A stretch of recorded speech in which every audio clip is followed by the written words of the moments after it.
Do you find that they're everybody's so fast or so in a hurry to get the deal?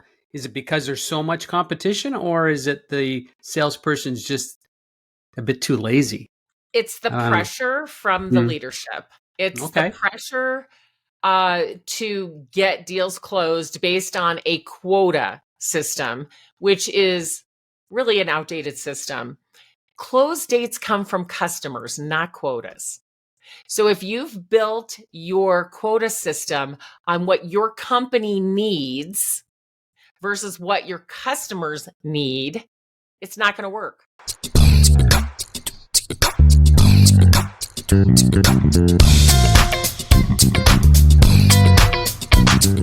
Welcome to the Sales Problem Podcast, where we talk everything sales, success, and personal growth. Thanks for joining us. Let's get growing. Welcome back to the Sales Problem Podcast, and welcome to Season 4. This is episode number 2. And here is what we're going to give you today. Ask yourself this question. What have you done today to make it easier to be your customer?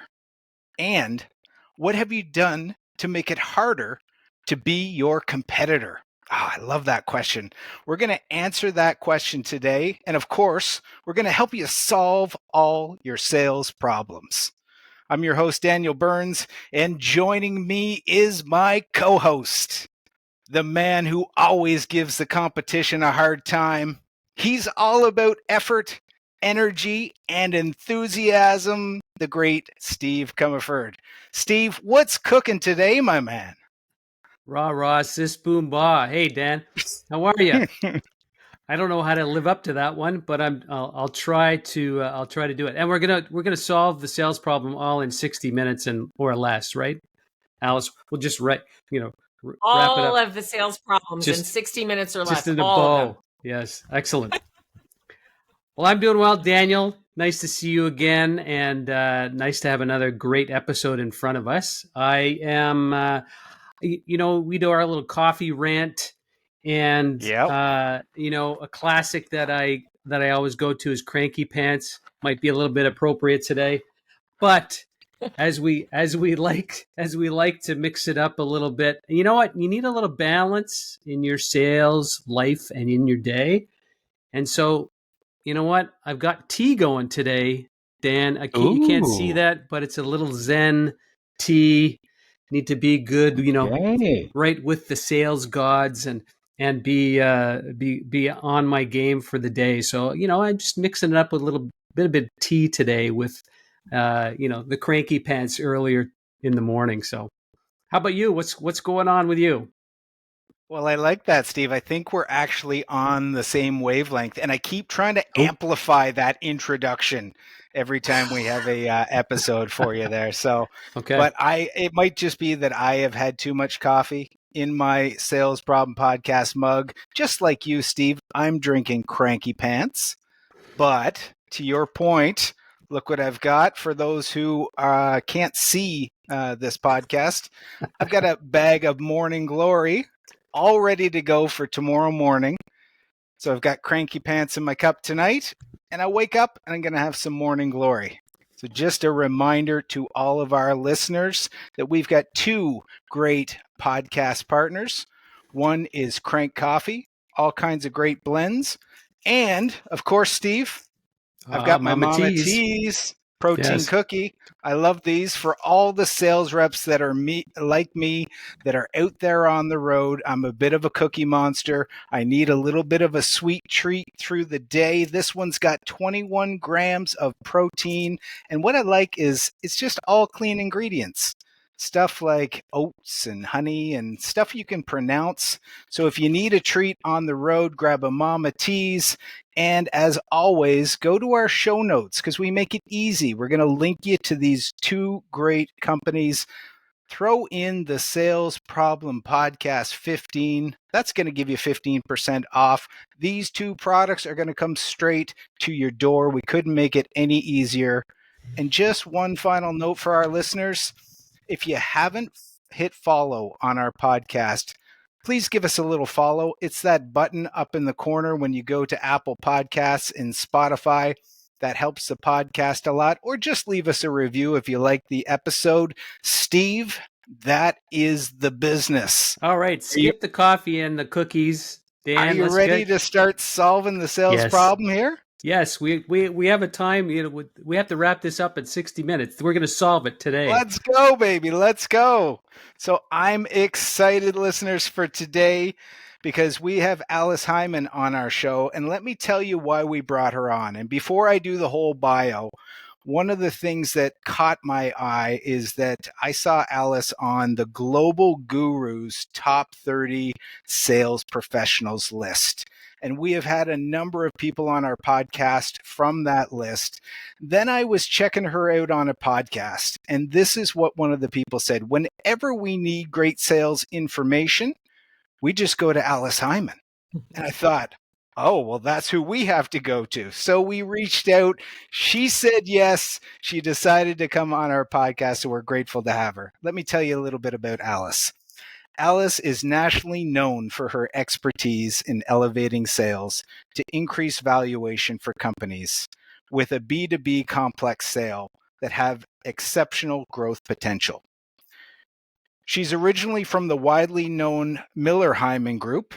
Her passion is spending time strategizing with CEOs and leadership teams to build the strategies that find new business and growth in existing accounts. And that's what we're all about here on this podcast is growth.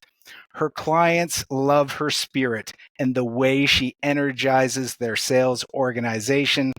Let's welcome the Chief Sales Energizer, Alice Heiman. Alice, welcome to our show. Are you ready to start Thank you. Sales Thank you so much. Excited to solve all the sales problems of the world today in less than 60 minutes now because we used up a little bit, So I think we can do it. And I think if everybody just asks their team that question you posed at the beginning, something I always ask teams, what have you done today to make it easier to be your customer and harder to be your competitor? If you really focus on getting that answered, things can really happen. I love it. I love it. So, Alice, we are kicking off season 4 with a brand new segment. Last season, we threw people in the elevator. This season, we're taking them to the kitchen. We're going to get things cooking. So we want to share with our audience your recipe for success. So if you were to take like some key ingredients and throw them into a bowl and add that secret sauce that every salesperson needs, what would be your recipe for success? What ingredients would you look for in a great sales superstar?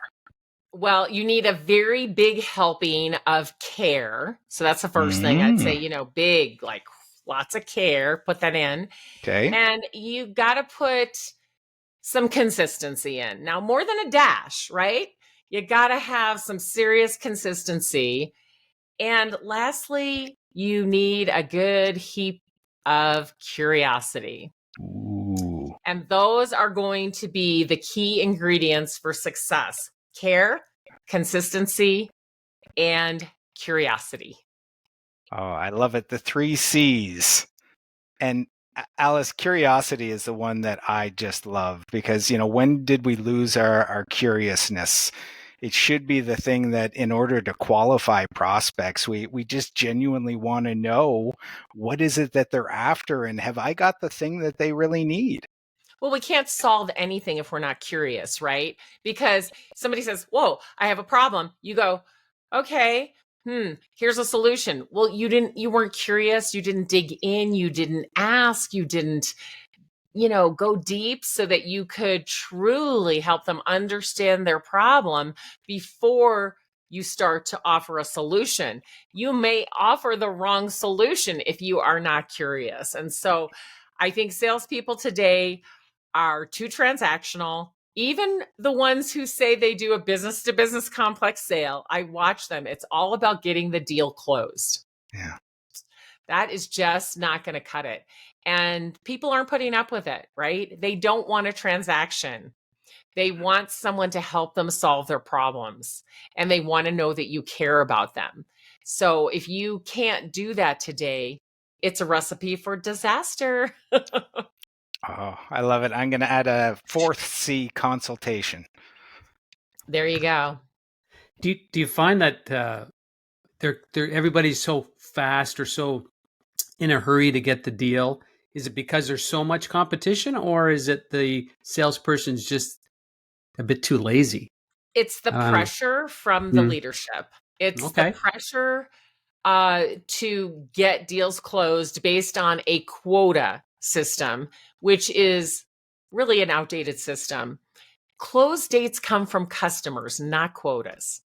So if you've built your quota system on what your company needs versus what your customers need, it's not going to work. It's not going to work. Yeah. So customers need to buy in their own time.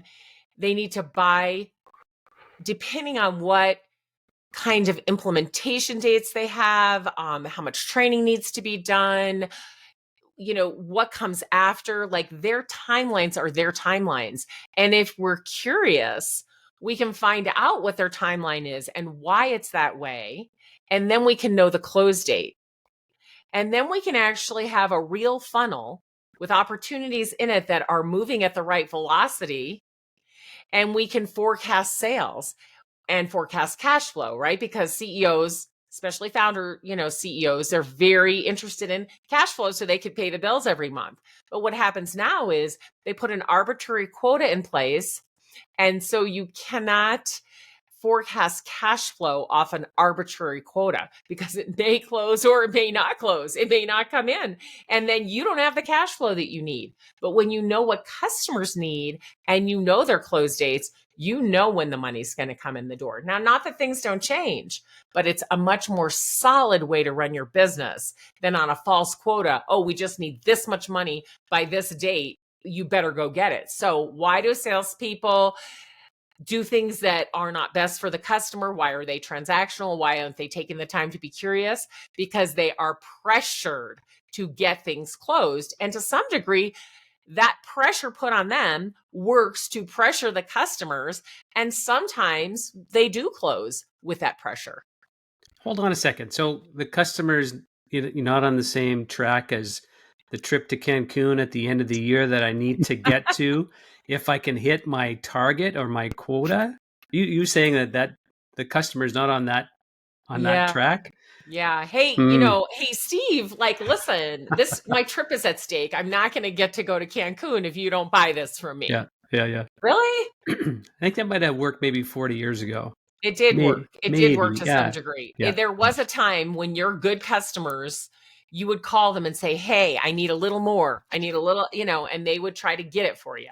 Right. But not anymore. And especially not in this economy. People are looking at everything they spend and they really want to make good decisions. And that's truly what the sales rep is there to do. Guide them to make good decisions. Does that get into what question was around the mindset shift, right, to build revenue? Is that where you're going? Is that what's needed to kind of move in that direction? Yeah. Well, the mindset, right? So we are so focused inward, right? Here's our company and we look inside of our company for everything, right? And it's kind of just human nature. We get like in this little tunnel. And what's happening is our mindset is on sales. Go make a sale. How many sales can you make? What is the total of the sales that you can make? How many salespeople do I need to make that total amount of sales, right? And where should the focus be? On the customer. On the customer, on the customer, on the customer, right? So if we can switch our mindset to be thinking about the customer's experience versus making a sale, again, moving away from that transaction, I'm making a sale, right? Closing a deal, to what is the customer's experience from hello to I'm your loyal customer. Every step of the way, what is that experience like? Because when we can give them an optimal experience, when we can delight them, they're going to buy from us. We don't have to worry about the competition. We can stop worrying about the competition because the competition, trust me, they're not out there focused on customer experience or delighting their customers. They're focused on transactions, getting deals closed, right? So I think the mindset shift is trusting that when we focus on the customer, we will win versus focusing on the sale and how many we can get closed and can we hit our quota. So that mindset has to shift, and it has to come from the top.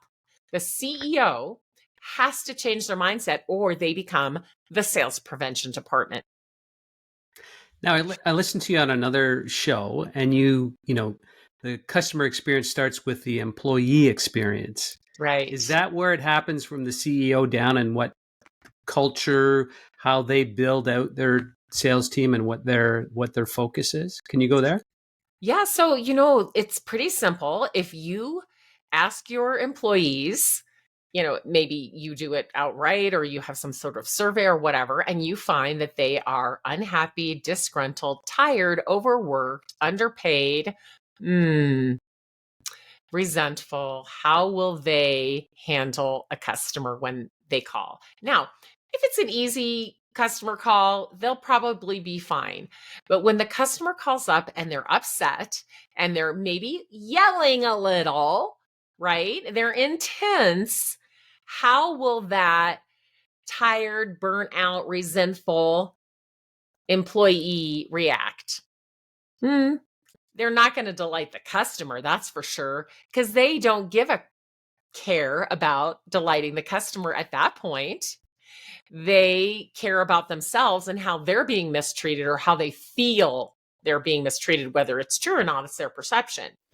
So if we want to delight our customers, which should always be the goal, right, and provide that great experience, we have to have happy, motivated, proactive, excited employees who can't wait to help the customers and solve their problems.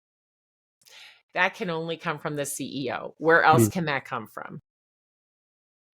So is it like we talked about 40 years ago, some things worked. Is there something back then that is still good to use today in delighting the customer? And then have you seen anything new lately or something that you've caught with certain organizations that you work with that is working better today, that's helping with that? Yeah, I mean, there's not much left from sales methodology that works other than what has always worked, which is focus on your customer. And I mean, that's the way I was trained, right? That was the Miller Heiman method.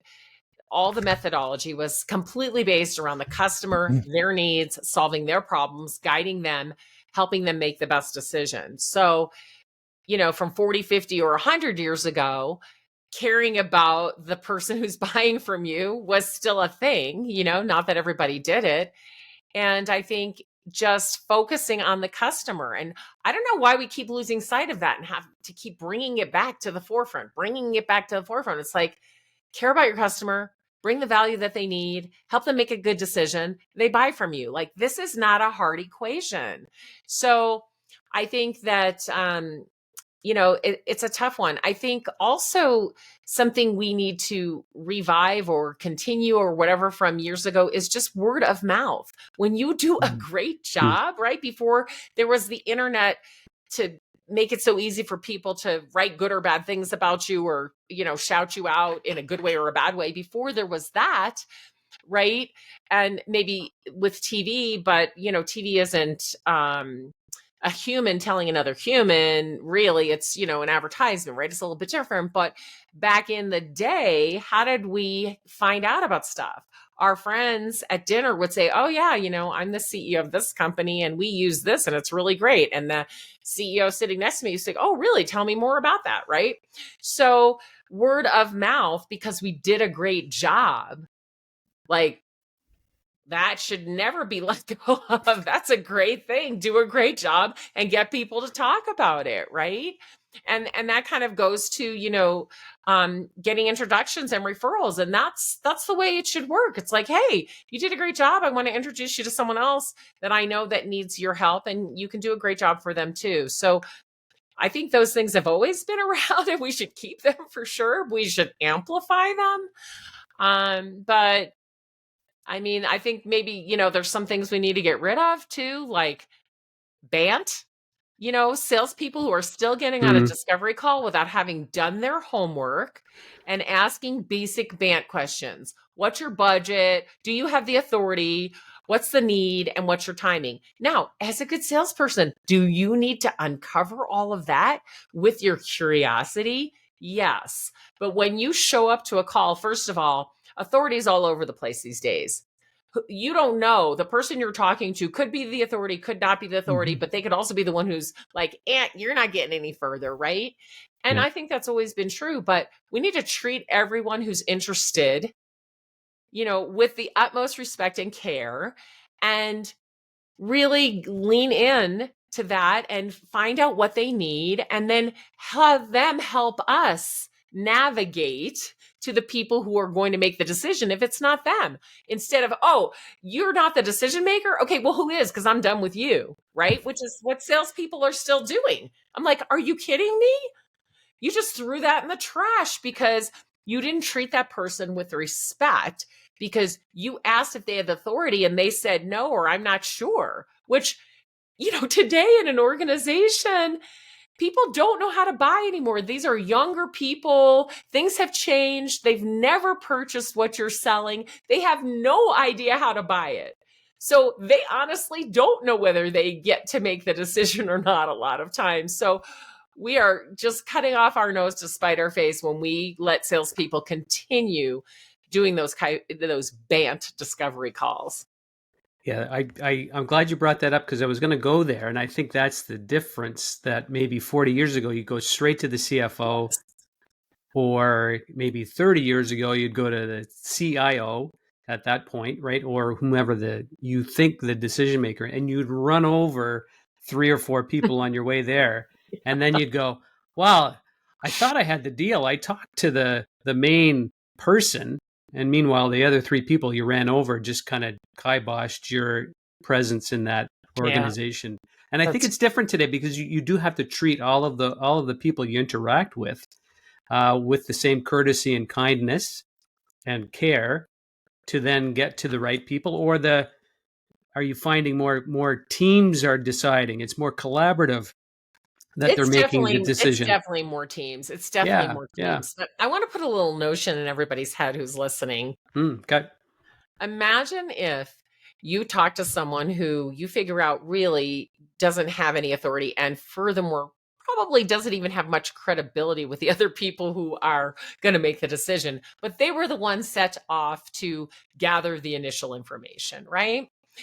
Let's say you treat them with the utmost respect and care about them, and you're curious, and you consistently follow up with them and keep them in the loop, and because you develop this relationship that they're willing to introduce you to all these people, everything. Okay, great. Now, what's the worst thing that could happen from doing that? You get a great reputation, right? And even if they don't buy from you, that person will be willing to talk to you again in the future. They'd be willing to introduce you to people. If they move to another company and you call them, they would take your call. Like, what have you got to lose, people? Maybe a little tiny bit of time? Okay, so let's go forward with every sale that we're trying to make with the utmost care, right? And respect for the humans that are involved, and help guide them.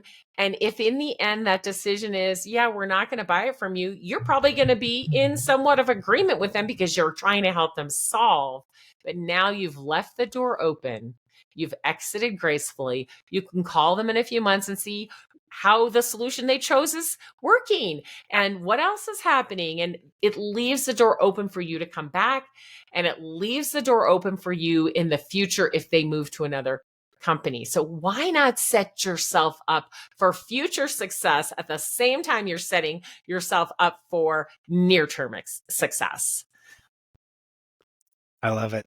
Alice, I want to come back to something you said and just kind of pluck it out, because I think it's really powerful. I don't want our listeners to miss it. You said, when we focus on the customer, we will win. And I think that's such a simple and powerful truth. And what came up for me when you said that is thinking about when you start the deal properly, you ask all the questions, you bring them towards a solution, you do everything right. Even when the competition comes in my experience, 95% of the time I get the deal, whether something is competitive, because you really treated the customer right the whole time, and you do end up winning. You do. Yeah. You end up winning either way. You end up winning whether they buy from you or they don't buy from you, because you've set yourself up for the future, like we're talking about here. But people, when they know you really care about them and not just selling them a solution, it changes everything. And when they know you care, it allows you to connect. And connecting is something that's missing so much of the time today with salespeople. They're not taking the time to truly connect. Now, some of them do, and they do it well, and they'll connect with a few of the people.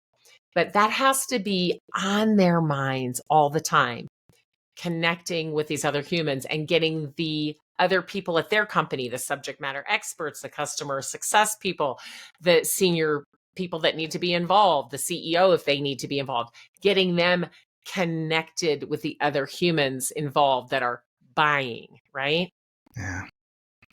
So back to curiosity. I want to switch gears a little bit on you here and ask you a question I'm super curious about, because things really are changing. We're in a world where it's more of the self-serve economy. We've got options where we don't need to talk to a salesperson at all. We can just skip them. And if we need expertise, we can go to AI, or we can go direct to the web shop and get it ourselves, and it might even be there faster. What do you think the future is for salespeople? Do you think they're still needed to drive sales growth, or do you think customers are drawn towards another way to get the same result that might even be better? I think that salespeople are still necessary in some sales, right? There are a lot of things I can do online all by myself, right? Especially business to consumer, so much, almost everything, right? But in a business to business complex sale, you're not going to be able to get everything you need online to make a decision. You're still going to need to talk to someone who is, very knowledgeable about the solutions and how they work and what environments they work best in, right? So that's something that AI eventually might be able to do, but I don't think it's in my lifetime.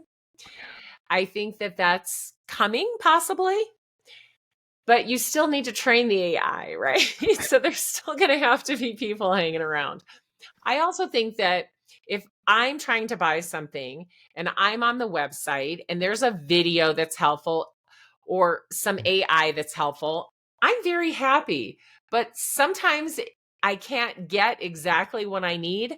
So when there's also a human available and I can chat them, or I can see a phone number where I can talk to a human, I need that sometimes. And I want that option. And most of us do. And in most of the studies out there right now, and especially for support, people want to pick up the phone and talk to a human and get the support they need. So for sales, look, support is part of sales. Without good support, you're not going to get any more sales, right? So I think if you look at the bigger picture, things are going to change. They have to change. And they're going to change for the better, hopefully, with AI enhancing what all of us can do. But I don't really feel like we're there yet. And I don't think we should rely on AI or virtual salespeople or bots or whatever yet. I think that we need our sellers to get better and better so that people want to talk to them. And I think that sellers who don't use AI will be replaced by sellers who do. So get with it if you're not using AI, or if you're afraid or whatever it is, you've got to get started. And I've got a few CEOs who have basically banned the use of AI at their companies, and I'm really nervous for them. They will not succeed in this marketplace. We have to be more efficient, more effective. And we have to meet the customer where they are, and AI helps us do that. I'm glad you brought it up too about the chatbot salespeople and virtual salespeople because I'm super curious on that. I just bought a truck, and every website I went to that sold trucks, this virtual salesperson popped up, and it's like, "Do you want to talk to Alex?" and type into the chat, and I'm like, "No." There wasn't once where I did, but I thought, is this going to be a thing where people start to prefer to type into the chat and not actually need human connection, but it's a virtual salesperson helping them? I guess if that virtual salesperson is good enough, Yeah. maybe they will. But I haven't met a virtual salesperson or a chat bot yet Yeah. that can do. So I think we're not there yet. But what is nice is when you're on a website to be able to get the help you need quickly, right? Yeah. I do a lot of my shopping for business as well as personal between the hours of 6 and 9 p.m., sometimes between 9 and midnight. Yeah. Now, depending on what time zone you're in, right? Most people are not online at that time thinking that I'm going to try to buy something from them. Too bad, because I am, right? Yeah. And I think a lot of busy CEOs are. So the more information they can get without having to talk to a human, right, is going to be beneficial to you. But imagine if there was a human there to talk to them at the time they're ready to talk. How many Yeah. more deals could move faster because you were there at that moment? That's a great insight. I want to switch tracks a little bit because this podcast originally, the sales problem, is how do you get growth year over year? Mm. That's a question Steve and I ask because every year when you have a great year, what happens when the year resets? They come and they say, okay, now we have to grow 10% on top of the 20% you did last year. And I'm just curious to know for the CEOs, for the VPs of sales that are listening, the regional and general managers of a branch, how do they really get on board to help their sales teams get that growth? Like a lot of our content focuses on the salesperson, but I want to make sure that we don't miss the people who are supporting the teams and trying to drive them to help their teams. Yeah. Yeah. So, first of all, their assumptions about growth need to be based on something in reality, not picking a number out of the clouds, right? So, that's great that you want to grow 10, 20, 50, 160%. That's awesome that you want to do that. I love that. Where is the proof that it can be done? Hmm. And that is where we have a huge problem. And I do fault the leaders for that. And I fault the companies that invest in companies that put that pressure for that unnatural and unusual growth on them. Now, there are companies who have been able to do it, right? So we're not going to overlook that. Those days are kind of gone if anybody hasn't noticed. We don't have that many companies doing this hockey stick growth, right? Yeah. This, 100 plus, 100% plus growth anymore. And even the ones that are finding it unsustainable because they're bringing them in the front door without considering how they're going to keep them. And Yeah. so their churn is high. Now, again, there's a few companies and we hear about them, but what about all the ones we don't hear about that aren't able to do that, right? We don't hear about them because they're failing miserably. So we really have to be honest with ourselves as leaders about what it is we're trying to accomplish. Where are we trying to grow to? What makes sense? And how do we do that in a way that's sustainable and doesn't implode our company? So when you think, oh, can we do 2%, 10%, 8%, I don't know, 50% or 100%, where are you getting that from? Have you done a market study that says, wow, we're selling into this market. We have this percent share of this market. We believe there's this much more to get. That equals this number. And that is X percent of growth over what we had last year. Like, that's what really, humongous company leaders have to do, right? Because they have shareholders that they're responsible to. And that's different than a PE firm or a venture firm that's just pushing you for growth, growth, growth, growth, growth. They don't really care how you get it. They don't care if the market share is there or not. They've given you the money. You better get the growth, right? Mm. So we have to really be considerate of what the current market is. And then, are we going to open a new market? Are we going to make acquisitions? Like, what exactly is our plan for growth? And it has to be reasonable. I mean, sometimes we can just push people a little harder and, things happen, but I mean, it's really just not the way anymore. Yes, people should perform at their capacity or above. Wouldn't that be wonderful?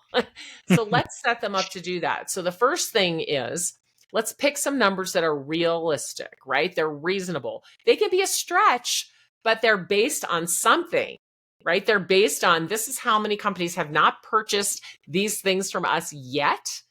And if we got X percent of those to buy, it would be X amount of dollars, right? So this is how many deals we're going to need. And this is how this is going to look and be spread out over our sales team. One of the big problems we have is too many salespeople and not enough leads. More salespeople is not the answer to more sales. That math does not work. So what math does work, right? Get every one of your salespeople working at capacity. What does that look like? How do you do it? So again, you have to know your market. Number one, we look at our existing customers. We do some mapping of those existing customers. What do they buy? What do they not buy that they might need? And how do we close that gap? So there has to be a strategy for all of the existing accounts. Now, some companies have account managers take care of that. And some companies, their salespeople have to take care of existing customers as well as bring in new. So we have to think about that, right? So once we know what we can get from our existing customers in terms of growth, then we can add to that, what more can we get from brand new customers that we've never met before. Yeah. And we have to think reasonably about that, because if you're expecting salespeople on their own to just cold call and get those deals, it's going to take a long time and you're going to get very little results.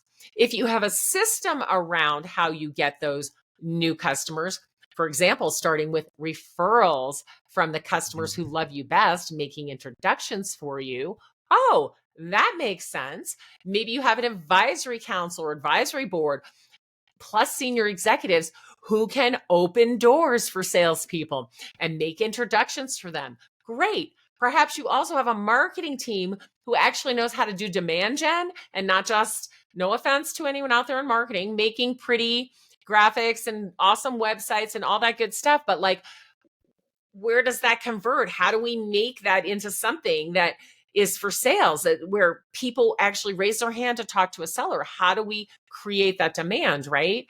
So if we have all those things working, right, and salespeople have enough leads to hit their number from existing plus new, right, then we're supporting them to get to their capacity. And then if we can get a couple of them to capacity, so we know what capacity is, because trust me, most of you have no idea what your salesperson's capacity is. And they are either way overworked so that they can't do their capacity, right? Because they've got too much. And so we're not able to exploit all the deals that we could exploit because they can't even follow up and do the work properly, right? Or they're way under capacity. I guarantee you, most of your salespeople are not at capacity. So what do you do to get them there? What is the number of new accounts they can bring in a year? Reasonably, with a little stretch? What is the number of existing accounts they can handle and grow? What does that look like? And so once you know that and you can support that, right, and they have enough leads that are from people who have interest, they've raised their hand, right, that they can move those forward. So everybody's like, yeah, we want salespeople to go out and get leads. Why not drive inbound? Like, what would be wrong with that?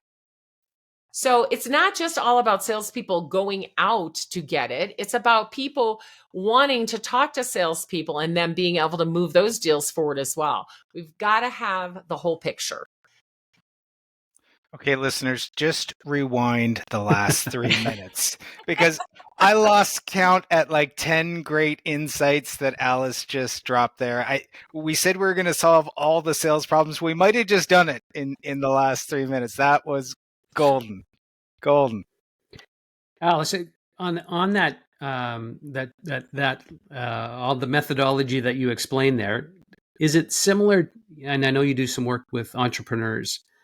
Is it a similar kind of model that you have to build? Because I would imagine your work with entrepreneurs, they just want to grow fast and they want to double, triple, quadruple, whatever the case may be. Do you follow the same methodology with that group?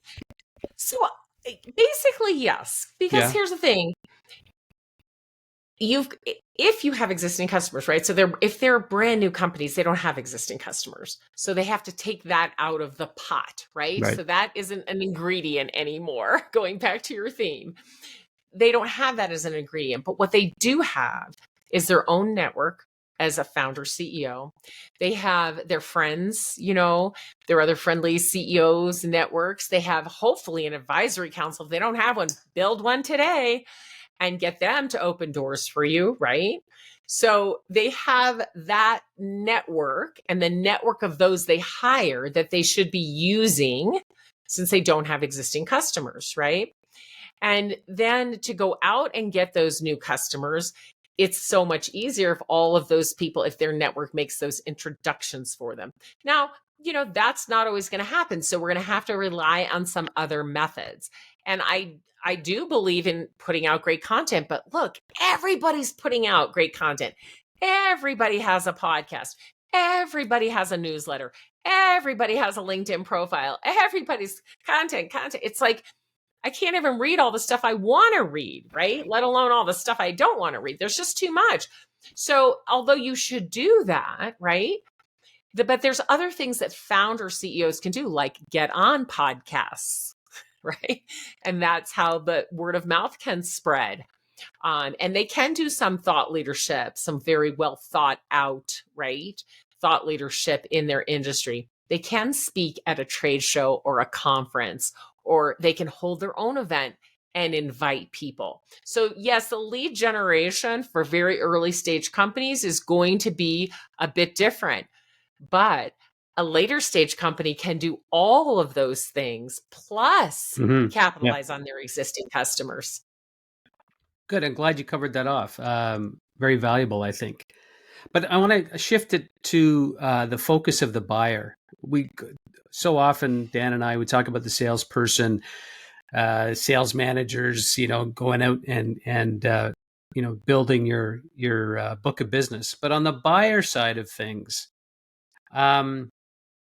is there something that we need to do better in understanding the buyer and their position and what they value today and tomorrow or going into 2025? Is there something there that as salespeople were missing and we should really think about understanding the buyer a bit better?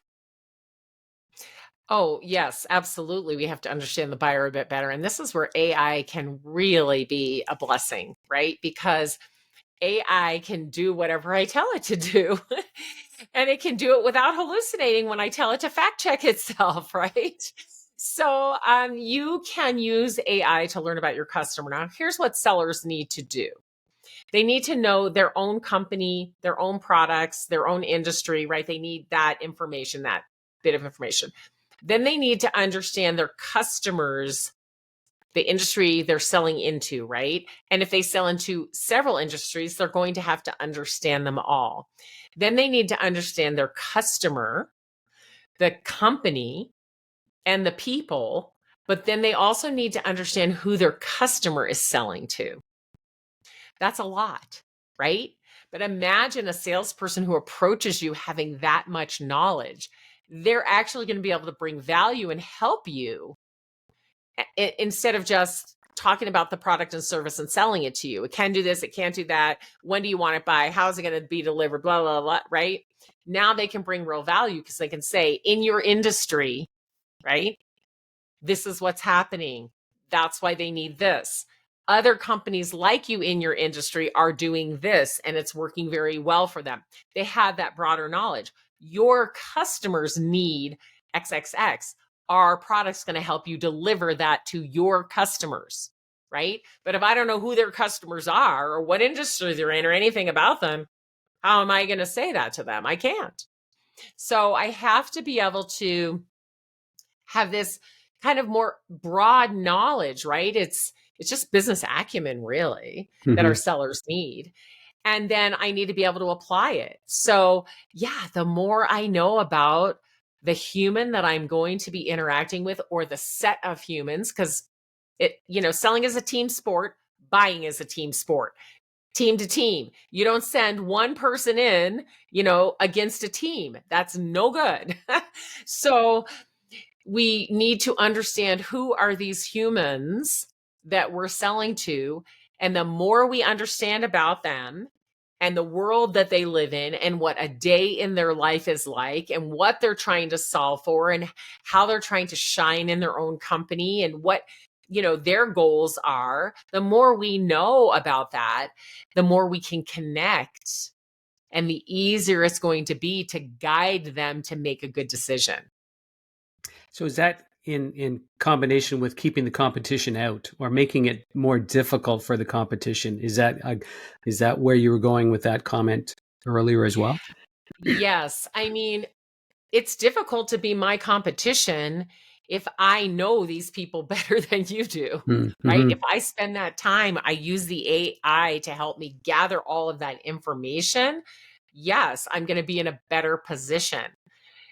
If I am working at guiding and bringing value in versus transacting, yes, I've already beat my competition right. But back on the competition, Alice, I love your point around AI. You could be a lot more faster on your feet and overcome a lot of the competitors' benefits as they would maybe be put in front of the customer, and just dismiss them and just put yourself in first place. Yeah, absolutely. I mean, look, if your competition isn't out there getting to know your customer as well as you are, if they don't have this broader industry understanding, if they don't understand what their customers trying to accomplish and how that helps their customers, right? If they don't have that, you're ahead of them already. They want to talk to someone who's helping them and guiding them, not somebody who's trying to sell them something. All right. So one question I have for you, Alice, is to put you in the hot seat is, can you go back to a selling experience where it was a really challenging sales call, challenging client? How you what happened? Like, do you have anything in your repertoire of an example that you could share with our listeners? Okay, so it's been a long time since I've had a challenging sales call because of the way I do business today, right? All of my business comes from referrals. So the CEOs who are talking to me are ready to talk to me. They know what I do. They've heard it from another CEO. They know that they need what I offer, right? So it's a very easy conversation. I listen and learn, and it's either right for them, it's either a fit for them, or it's not a fit for them. And it's just very straightforward, right? But when I was young and I was selling, I had a lot of really challenging situations because I was selling for Miller Heiman and I had a highly complex sale. It had a long sales cycle, lots of buying influences involved, high dollar stakes, lots of technicalities and things to make things work, lots of logistics, right? And one situation that I learned a lot from, I was, I don't know, in my mid 30s, maybe my late 30s. And I went off to meet with some senior executives, plus the CEO of a textbook company. They were attending a textbook conference of some type. And I went there because they were all going to be there and to meet them there. And the reason that I got this account was because I used to be a teacher and I had been on textbook selection committees. So I'd been on the other side of it. So everyone thought, oh, she knows about textbooks and textbook companies. This will be a good account for her. We'll send her out to do this. Well, that's all fine and well. And I did know those things. But what I didn't know much about is how to handle a CEO who was on jet lag from flying in from a foreign country and falling asleep while I was trying to conduct a conversation. I did not also understand that they would look at my youth and think of that as inexperience and unable to handle their more seasoned sales reps that I would be training. I took their HR person's kindness as a sign that things were going well. So it was a really hard lesson to learn. I did not read the room well. And I thought when I left that, group of people, wow, this is great. They're going to buy from us for sure. No problem. I got this in the bag. They need it. They want it. It's going to be amazing. And they did indeed. But what they did was they told my stepmother, who was my boss, that they wanted to buy Miller Heiman, but they did not want to buy it if I was going to be their rep or their trainer. Okay. Yep. So, I think the lesson out of that to all salespeople is really you get, happy ears, right? You think everything is going well and then you miss things because of that. And you don't read the room well. And especially when you're young, and look, it's great to have a lot of confidence. I'm not saying it's not, but it's always good to confirm with people while you're in the room as well as afterwards, and really, be humble and understand your strengths and weaknesses as you're trying to, work with these, maybe older, more seasoned people, and really trying to guide them, right? So I did a good job guiding them that they knew they wanted to purchase our solution, but I didn't give them any confidence in me. I like your point around the skill of confirming. That's a tough one often, and often missed. But I'll go back to your, nice to have the referrals. Doesn't guarantee you a sale, I would imagine. Like where do you go? You've been referred. You're in front of the CEO, but it's full of skepticism and doubt, and I don't know if this is going to fit. The team said I should do this, and that's why I reached out to you. Like, do you run into that situation, and how do you manage that? Yeah, I don't run into that. No. Okay. But all right. Referrals are a very specific thing, and they require a process, right? So if you want your salespeople to be able to close business from referrals, you have to have a process around that. It's not just a thing that happens. Okay. And what we really want in a referral is an introduction, right? We want an introduction with, hey, you should meet Alice. She's terrific. She does a great job for us. She may be able to help you. You two should have a conversation, right? Now, if that kind of introduction happens by chance, which it does occasionally for every company on earth, occasionally, we'd like to make it happen on a regular basis. So that requires people to be in a position to be able to ask for an introduction, which means you have to do a fantastic job. The customer experience has to be good. They need to be delighted, and then they're delighted to introduce you, right? So there's some precursors to that. So that's a formal process that everyone has to know and understand. You don't go out and ask for referrals from people who are satisfied.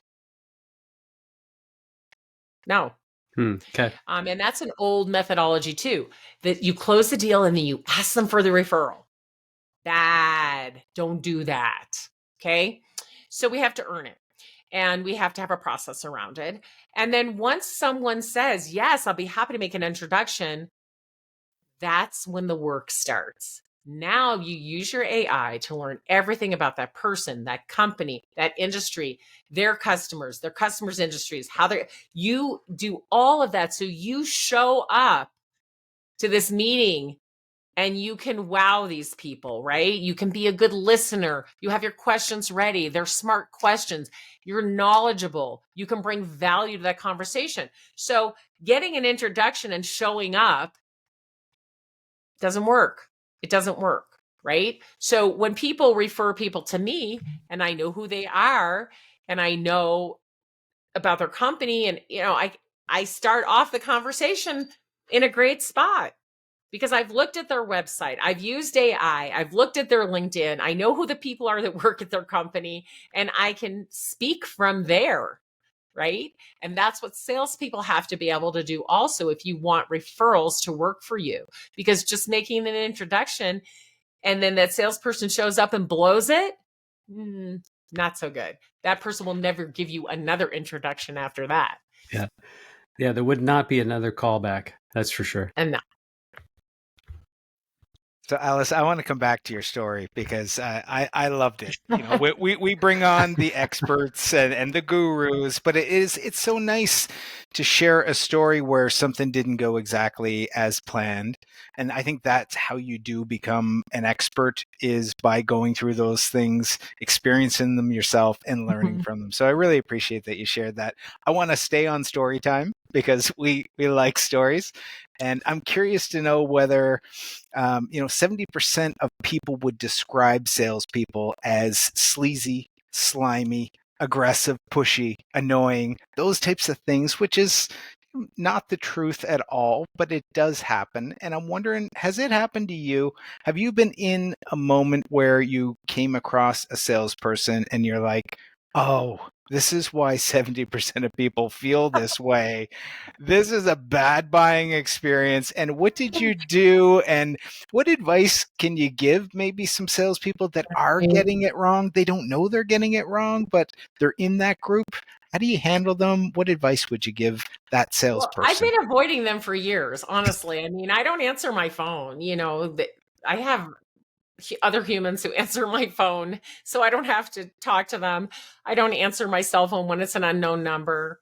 I don't put myself in a position at trade shows where people can, I just try to avoid it as much as possible, which I'm sure many other humans are doing as well. And that's why cold calling, literally, dialing the phone, doesn't work very well anymore. People simply don't answer their phones. Now, there are some people who do, but it's a small percentage. So I think that, I can't really conjure up a situation where I've been sold to by a sleazy salesperson. Any salesperson who's done their homework and is going to talk to me knows who I am. So they should not be, coming towards me with their sleazy tactics. But I will tell you something that happened recently that would really set me kind of aback. Business owner who does the selling for herself. She had a service that I was interested in. And I talked to her on the phone one time, and I was very impressed, but I wanted her to talk to my team members who handle marketing. I don't handle marketing at my company. Somebody else handles that. I handle the strategy, but not the tactics. Yeah. And this was going to be tactical. So I asked her to please talk with them, which she did. After that, and she only books 30-minute appointments, by the way, and that's it. And I was like, wow, okay. What you're selling is rather expensive, and I probably need more than 30 minutes, but okay. Okay. And she's like, I got to go. I'm like, oh, okay. So that was number one. Now, okay, she you could say, well, she's the business owner, but she's the seller in this case, and she's wearing the seller hat. So I don't give her any breaks for that. So then she talked to my team members, and then they and I, we discussed what it all was, and we wanted to talk to her again. Okay. Because we had questions. So we asked for another appointment. And at the end of that appointment, she said, that's all the appointments you can have without paying me. Ouch. Ow. Wow. And I thought, well, first of all, she doesn't know who I am or what my word of mouth is worth. Unfortunate. She didn't do her homework. And I did call her, actually, I think she approached me on LinkedIn, and then I was asking her about what she did. And I said, well, I would like to talk with you. I am actually in the market for that. So I think, we might be in a hurry to move on, because she probably has some customers who's like one call and they either buy it or they don't, because, it's very straightforward. But we needed advice. We needed some wisdom to understand how to use her services better, because we were looking for something more than a package. Yeah. And so I thought that was really interesting that she was so quick to say, that's all the sales calls I'm going to give you. You had 3 and that's enough for you. I was like, wow, okay. That misses the care and the consultation. I think both of those C's were cut out of the equation, weren't they? And the curiosity, like she was trying to figure out, what were we doing? What did she miss that we needed so much more information? She missed something, or we would have had what we needed. It just was very odd. Interesting. So Alice, you talked about care, consistency, and curiosity. And I'm going to go to a question around the next 5 years. Not the next 4 years, next 5 years. Okay. For sales leaders and sales organizations, is there something that they need to do better in this next 5-year period? I mean, there's so many things, right? I really don't want to hear another statistic or another human saying to me that our salespeople can't hit quota. I mean, why are you why? This is your problem, not the salesperson's problem. So I think, in the next 5 years, we've got to get it figured out. We've got to get figured out what is the right capacity for a seller at your company, right? It's going to be different everywhere. So what is that capacity, and how are you going to get that seller to capacity? That is your job. That's your job, right? As the CEO, as the sales leader, as sales enablement, CRO, whatever your sales title is, it is your job to get that salesperson to capacity. And when that salesperson is at capacity, hallelujah, right? Things are humming along. We know what sales are going to close and what cash flow is going to be. And we also know when we need to hire another salesperson versus just hiring in the dark. We need more sales. Let's go hire another salesperson. Right? So I think we need to get that figured out. We need to meet the customer where they are and be worried about their journey versus selling them something. And if we don't get that right, you're going to have to compete against the bots that are getting it right, because there are already AI bots that do a better job selling than salespeople do. Now, again, it's not real common and it's not the whole thing, but they're getting better and better and better. So, we may want to use those. So we absolutely should see how the AI can augment the human's capacity, right? And improve what the output is. We have to get better at that.